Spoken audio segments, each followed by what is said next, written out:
हरियाणा की सांस्कृतिक विरासत को देश विदेश में पहुंचाने में सफल रहा रत्नावली महोत्सव। 4 दिवसीय रत्नावली राज्य स्तरीय सांस्कृतिक समारोह का समापन हो गया है। कुवि रत्नावली समारोह 2024 में RKST PG कॉलेज कैथल ने ओवरऑल ट्रॉफी जीती, जबकि KU कैंपस को रनर अप ट्रॉफी से सम्मानित किया गया। कुरुक्षेत्र विश्वविद्यालय के कुलपति प्रोफेसर सोमनाथ सचदेवा ने कहा कि इस बार का रत्नावली महोत्सव पूरी तरह से सफल रहा है। हरियाणा की युवा पीढ़ी रत्नावली के माध्यम से हरियाणा की सांस्कृतिक विरासत को जीवित रखने का काम कर रही है। ऐसी पीढ़ी पर प्रदेश के हर व्यक्ति को नाज है। उन्होंने कहा कि वह दिन दूर नहीं जब कुरुक्षेत्र विश्वविद्यालय इंस्टीट्यूट ऑफ एमिनेंस बनकर विश्व के विश्वविद्यालयों में अपना अहम स्थान बनाएगा।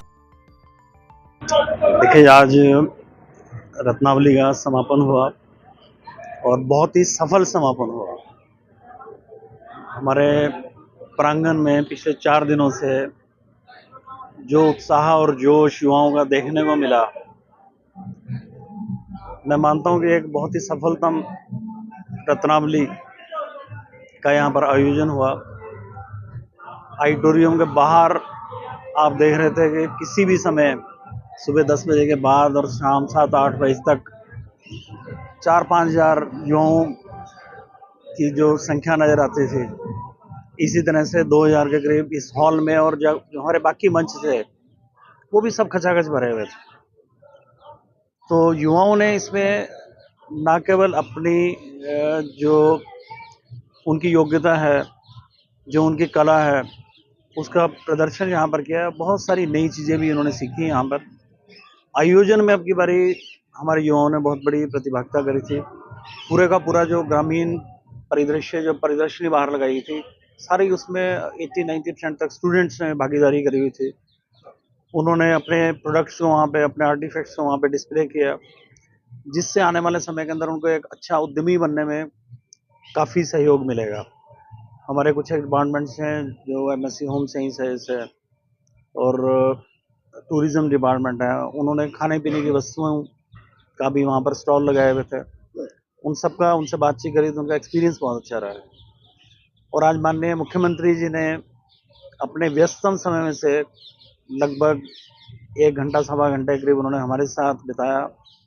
बहुत प्रसन्न थे, बहुत खुश थे कि कुरुक्षेत्र विश्वविद्यालय जो प्राचीनतम विश्वविद्यालय, उन्होंने कहा भी, वो हरियाणवी संस्कृति को सहेजने का, इसको आगे बढ़ाने का एक उत्तम प्रयास कर रहा है और रत्नावली उसमें अपनी प्रमुख भूमिका निभा रही है। तो लगातार नए नए प्रयोग भी हुए हैं रत्नावली में। पिछली बार जैसे रसिया हुआ, आपकी बार लूर हुआ, तो आगे भी नए नए प्रयोग होंगे। हाँ बिल्कुल, देखिए पिछले कुछ वर्षों से हमारी टीम इसमें अच्छी शोध करके ग्रामीण अंचल में जाकर वहाँ पे जो हमारे पुराने कलाकार साथी हैं, जो पुराने बुजुर्ग लोग हैं, उनसे बातचीत करके, जैसे लूर विलुप्त हो रहा था उसको दोबारा से जीवंत किया गया, रसिया को जीवंत किया गया। सांग भी हमारा, आप देखिए कि वो अगली पीढ़ी को कैसे पता लगेगा जब तक उसका हम लोग वहाँ पे इस तरह से उसको एक मंच नहीं प्रदान करेंगे। और आपने देखा जो बाहर से टीम आई हुई थी, जो हरियाणवी गीत गाए जा रहे थे यहाँ पे, जो हरियाणवी परिधान है, पोशाक है, ये नई पीढ़ी को पहुँचाने का काम रत्नावली बखूबी कर रही है। और पिछले कुछ समय में हरियाणवी ऑर्केस्ट्रा है, हरियाणवी पॉप है, तो इस तरह से जो मॉडर्न समय की डिमांड रहती है, उस हिसाब से भी हमारी इन पुरानी जो कलाएं हैं इसके अंदर कुछ ना कुछ परिवर्तन करके, ताकि हमारे युवाओं का टेस्ट उसमें बना रहे, पुरानी चीज़ें भी उन तक पहुँचे और एक उनके टेस्ट के हिसाब से उसमें कुछ ना कुछ नई चीज़ भी बनी रहे।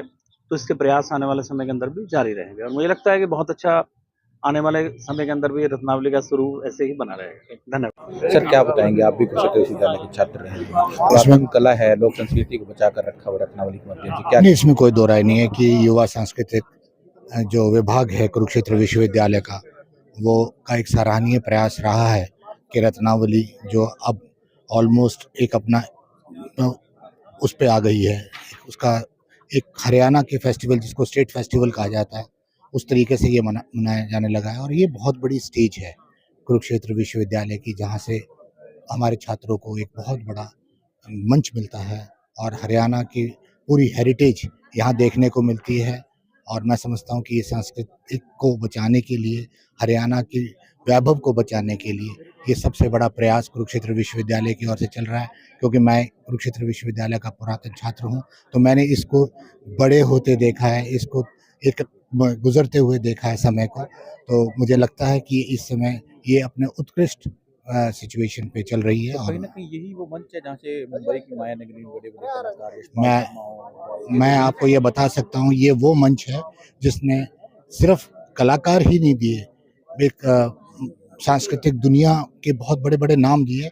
और इस मंच पे भारत के जितने बड़े नाम आप कह सकते हैं, पंडित जाकिर हुसैन खान, पंडित शिव प्रसाद चौरसिया और अजय चक्रवर्ती और वैद्यनाथन, जितने बड़े बड़े डांसर ओडिसी के, सब ने यहाँ पे परफॉर्म किया है।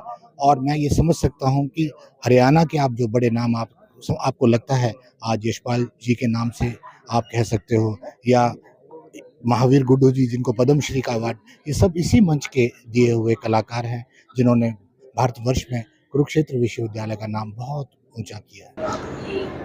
रत्नावली का यही वो मंच है जहाँ से मेघना मलिक निकली। रत्नावली का यही वो मंच है जहाँ से जगजीत सिंह गजल सम्राट निकले। रत्नावली का यही वो मंच है जहाँ से राजेंद्र गुप्ता जैसे महान नायक निकले। रत्नावली का यही वो मंच है जहाँ से पद्मश्री महावीर गुड्डू जैसे कलाकार निकले। रत्नावली का यही वो मंच है जहाँ से गजेंद्र फोगाट और जगवीर राठी जैसे कलाकार निकले। रत्नावली का यही वो मंच है जहाँ से हमारे जैसे जो कलाकार हैं उनको भी सेवा करने का मौका मिला। रत्नावली पूरे हरियाणा नहीं, पूरे भारत के लिए एक ऐसा मंच है जिसके माध्यम से हजारों कलाकार अपनी प्रतिभा का परिचय देते हैं। और इस साल भी 34 विधाओं में 3000 से ज्यादा कलाकारों ने बेहतरीन प्रदर्शन किया। और इसके साथ ही जो क्राफ्ट मेला यहाँ पर देखने को मिला वो अद्भुत था, अनूठा था, बिल्कुल जो है अलग तरह का था। इसके साथ ही जो रागनी का प्रोग्राम है, आप जाकर के देखिए, वहाँ रागनी सुनने के लिए गांव के हजारों की संख्या में जो बुजुर्ग लोग हैं वो आए हुए हैं। रत्नावली के अलग अलग रंग हैं, ये सतरंगी आभा से रंजित है। रत्नावली कलाकारों के लिए एक ऐसा मंच है जो साल भर के लिए बहुत सुनहरी यादें छोड़ जाता है, बहुत से बच्चों का भविष्य निर्धारित जो है कर जाता है, बहुत से बच्चों के लिए नए रास्ते बना जाता है। और अब की बार एंटरप्रेन्योरशिप के माध्यम से जो क्राफ्ट मेला लगा है, तो मुझे लगता है कि एक जो स्टार्टअप की जो प्रक्रिया है वो भी देखने को मिली है।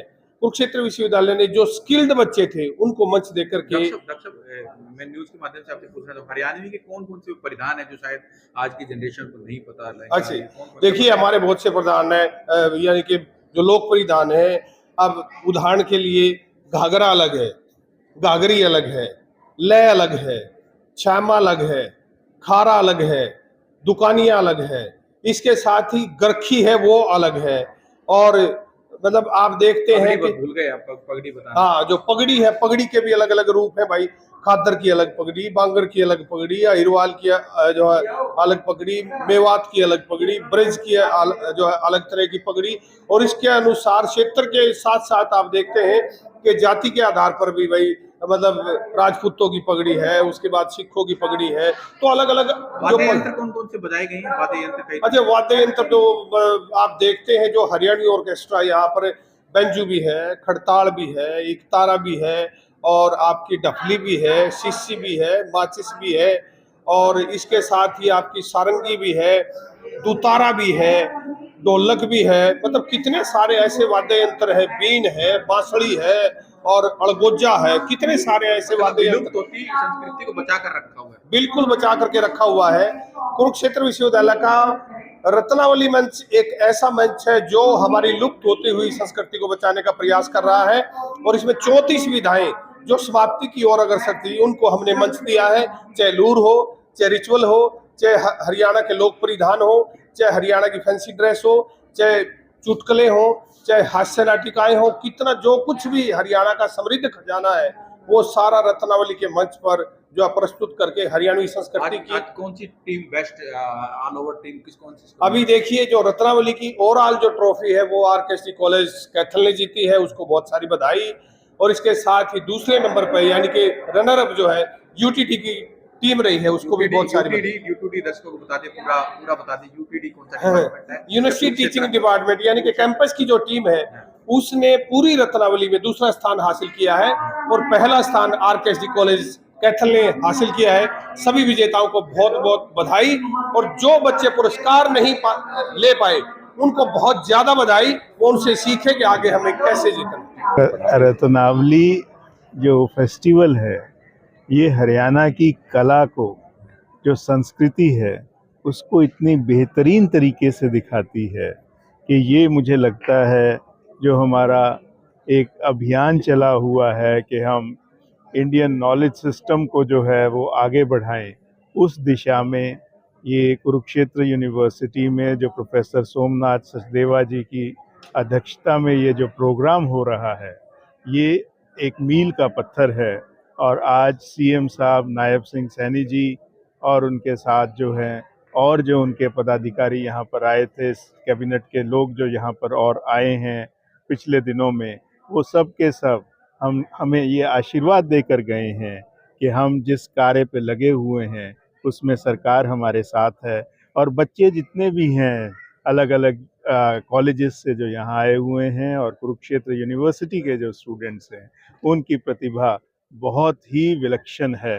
और पुरानी लोक संस्कृति कला को कुरुक्षेत्र विश्वविद्यालय रत्नावली के माध्यम से बचाया। रत्नावली के माध्यम से मुझे लगता है ये एक अनूठा ऐसा फेस्टिवल है जिससे हाँ पूरे भारत की और हरियाणा और भारत में इसलिए जोड़ रहा हूँ क्योंकि हरियाणा में सबसे पुरातन तकरीबन 9000 वर्ष पूर्व का जो इतिहास है हरियाणा का, जो आज भी जीवंत है, क्योंकि जहाँ पर भिड़ाना में ये मिलता है उसके ऊपर भिड़ाना में आज भी लोग रहते हैं और वही कल्चर आज भी चल रहा है। तो हेरिटेज को संजोने में और भारत की सबसे प्राचीनतम जो सभ्यता मिलती है वो भी हरियाणा से ही मिलती है। तो ये जो कला उत्सव जो हमारे department of youth and cultural affairs कराते हैं, ये इस दिशा में एक बहुत बड़ा कदम है। धन्यवाद।